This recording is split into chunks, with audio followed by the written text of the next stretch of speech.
Alhamdulillahi Rabbil Alameen, as-salatu was-salamu ala khatimin nabiyyin wa ala alihi wa sahbihi ajma'in, amma ba'd.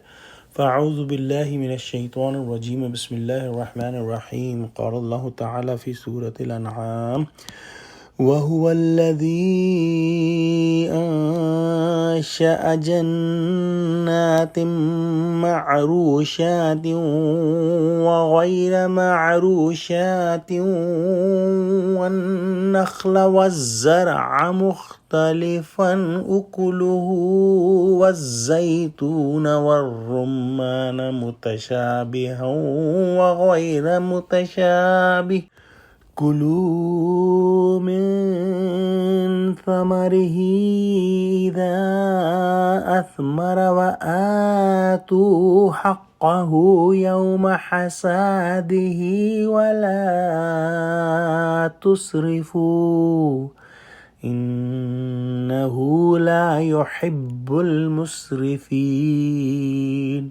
Translation: And he is who produces gardens both trellised and untrellised, and date palm trees, and the crops of different in taste and flavor, and the olive and pomegranate like and resembling one another, and yet so different or unlike.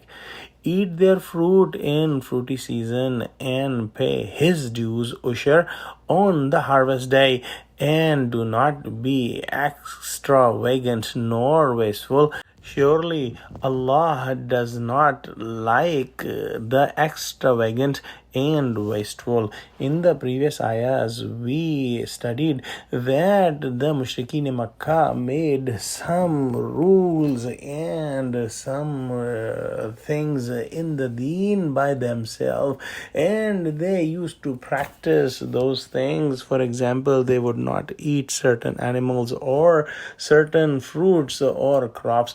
Allah subhanahu wa ta'ala in this ayah says that Allah subhanahu wa ta'ala is the producer of these crops, and Allah subhanahu wa ta'ala has the authority to make the rules, and no one else can make the rules. Allah subhanahu wa ta'ala has made so many different crops and so many different trees and herbs and shrubs that they are different from each other, and some of them have some similarities as well. Allah subhanahu wa ta'ala has made some plants and fruits that cannot stand on their own, and they need support to be cultivated. For example, the plant of grapes needs some support, and some other plants don't need any support. For example,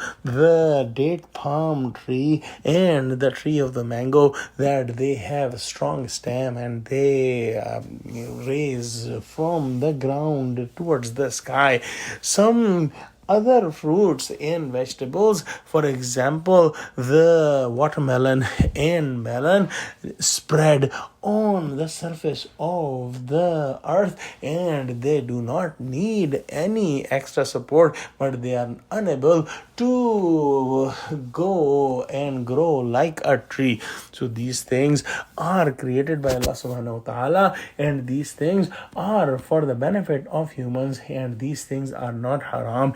Two principles should be understood: that whenever the fruits of these plants and shrubs and herbs are taken out, they should have a share of Allah subhanahu wa ta'ala, meaning that some of it should go to the poor and to the needy people. When Prophet Muhammad was in Mecca, that was the custom, that they would take some part for the poor and needy. But in Medina, after the migration, there was a specific amount that was prescribed to be given from the crops to the poor and needy. The other thing that is commanded, that one must not be wasteful and one must not be extravagant. Oh Allah, give us true understanding of Quran. Ameen. Wa akhiru da'wana alhamdulillahi rabbil alameen. Assalamu alaikum.